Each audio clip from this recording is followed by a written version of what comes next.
अब हम आते हैं सतबीर सिंह के केस के ऊपर।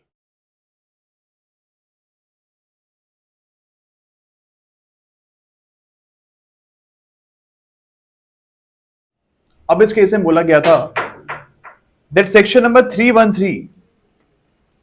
313 में जो एग्जामिनेशन हो रहा है, this is not a mayor formality. Examination आप सिर्फ फॉर्मेलिटी के लिए नहीं करोगे। इस केस में बोला गया था that this has to be a personal examination.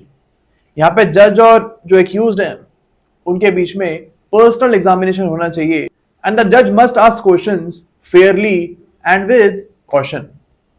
यानी फेयर तरीके से आपको यहाँ पे एक्यूज से क्वेश्चन पूछने हैं और यहाँ पे कॉशन के साथ आपको ये क्वेश्चंस को पूछना है।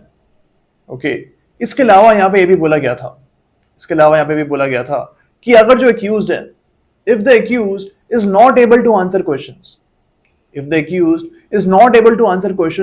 और he is answering questions in a wrong manner, यानी गलत आंसर्स दे रहा है वो या फिर आंसर दे ही नहीं रहा है, तो in this case it will not be a substantive piece of evidence. लेकिन this can help to actually cement the gaps in circumstantial evidences. यानी कि अगर कोई डाउट है कि एक्यूज ने क्राइम कमिट किया या फिर नहीं किया, थोड़े बहुत डाउट्स हैं, तो उन डाउट्स को फिल करने के लिए सेक्शन नंबर 313 की जो इसकी स्टेटमेंट है उसको आप यूज कर सकते हो।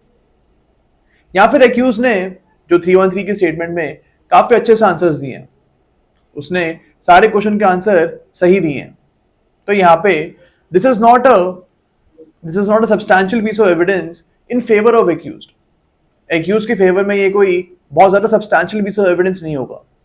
लेकिन this can actually help us to fill the gaps in circumstantial evidences.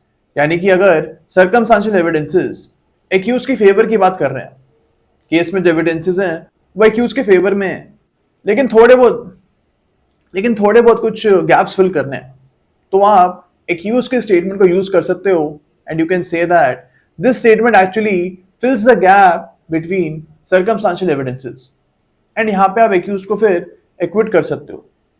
तो ये चीजें हमको इस केस में बताई गई थी। ओके